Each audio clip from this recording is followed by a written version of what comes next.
저희가 준비한 3위, 용산 프리미엄은 없었다. 이제 총선이 다가오면서 지역구에 나른 후보들, 앞서 말씀드렸던 것처럼 하나하나 윤곽을 드러내고 있습니다. 그런데 국민의힘에서 초반 공천 작업, 눈에 띄는 게 있습니다. 바로 용산 대통령실 출신 인사들을 쉽게 볼 수 없었다는 겁니다. 우리 비대위원장 취임할 때도 당과 대통령실이 얼마나 거리를 두느냐가 총선 승리의 관건이라는 식으로 언론에서 계속 얘기를 하는데, 대통령실의 후광이라고 하는 것이 있기는 어려울 겁니다. 특혜라고 하는 건 아예 기대도 하지 말고 나 자신도 그런 걸 해줄 능력이 안 된다. 그러니까 공정하게 룰에 따라서 뛰라고 그렇게만 했습니다. 제가 처음에 공천을 저희가 할 때 보수정당 최초의 시스템 공천을 실천한다고 말씀드린 적이 있었죠. 룰을 먼저 정한다. 사람을 생각하지 않고, 그리고 그 룰을 첫날 무조건 확정한다는 것이었습니다. 실제로 그렇게 했고요. 누가 어떻게 탈락할지, 어떤 상황이 될지 그건 전 모르겠어요. 그렇지만 공정한 공천, 사심 없는 공천이라는 점은 저희가 약속드릴 수 있어요. 오늘 서울을 제한 수도권 단수공천자를 발표했는데, 그런데 눈에 띄는 게요, 정혁진 변호사님. 네네. 전 김은혜 홍보수석, 성남 분당을, 김기웅 부대변인 인천 연수울, 장성민 전 기획관 안산 상록갑 다 결정을 보류하고 경선 가능성이 있게 됐는데, 전희경 전 비서관만 빼면은 용산 프리미엄이 없다. 이걸 좀 어떻게 해석할 수 있을까요?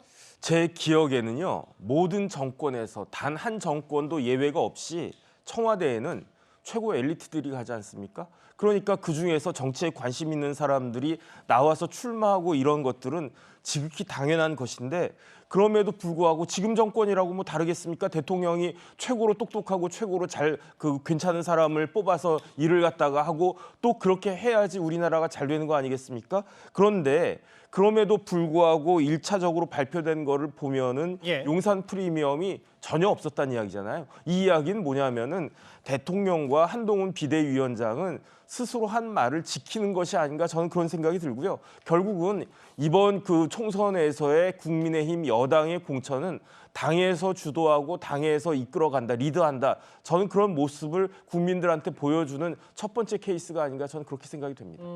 물론 뭐 지켜봐야 되고, 일단 단수공천자만 발표했으니까 그렇긴 한데, 또 김은혜 전 수석이 성남 분당을 해서 김민수 대변인가요? 앞으로 경선 과정을 거칠 수 있는 가능성 때문에 여러 화제가 좀 됐던 것 같고, 다음 화면을 보겠습니다. 최전봉 교수님, 오늘 또 한 명. 왜냐하면 이제 좀 비교 대조가 되는 게, 민주당은 최근에 이제 어쨌든 공천 작업에서 올드보이들, 이런 공천 물갈이에 대해서 여러 비판 목소리가 있고 당내 뒷말이 있는데, 일단 공천 배제도 하지 않았는데 오늘 김무성 전 대표가 후배들에게 길 열어줄 거라면서 공천 신청을 철회했거든요. 어떻게 보셨어요? 일단 이제 공천 신청을 처리하는 과정에 한동훈 비대위원장이면 연락을 하거나 얘기했을 가능성이 저는 있다고 봐요. 그런 얘기는 안 나왔지만 헌신에 감사한다는 얘기 했다고 하는 것도 일정 부분 이제 그런 용태를 좀 요청한 거라고 저는 보고요. 사실은 이제 민주당이든 국민의힘이든 뭐 이재명 대표도 마찬가지예요. 오랫동안 정치하시고 또 정치하셨다가 다시 돌아오시는 분들에 대해서 가능하면 후배들을 위해서 길을 좀 열어달라 이렇게 요청을 하면 받아들이는 게 보기에 좋죠. 저는 그렇게 생각해요. 김무성 전 대표도 어쨌든 그런 요청을 받아들였다는 점에서 긍정적으로 평가하고, 민주당도 마찬가지예요.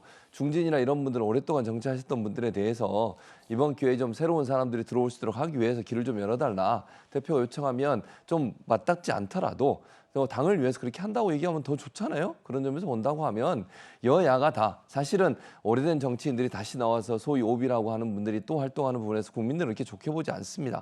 본인들의 경륜을 후배들을 위해서 도움을 주는 쪽으로 가는 것이 맞다. 그런 점에서 본다고 하면 어쨌든 김무성 전 대표가 저렇게 이제 선택하게 된 거, 뭐 한동훈 비대위원장 요청이 있든 없든 간에 그런 모습들이 결국은 여야에 다 필요한 상황이 아닌가 하는 생각이 듭니다. 일단 국민의힘 초반 공천 작업은 뭐 현재로서는 순조롭네요. 7선 도전을 접은 김무성 전 대표에게까지 짧게 한번 만나봤습니다. 저희가 민주당과 국민의힘의 내부 예선전 얘기를 해봤다면, 다음 주제는 이 인물 얘기를 다시 한번 해보겠습니다. 바로 다음 주제입니다.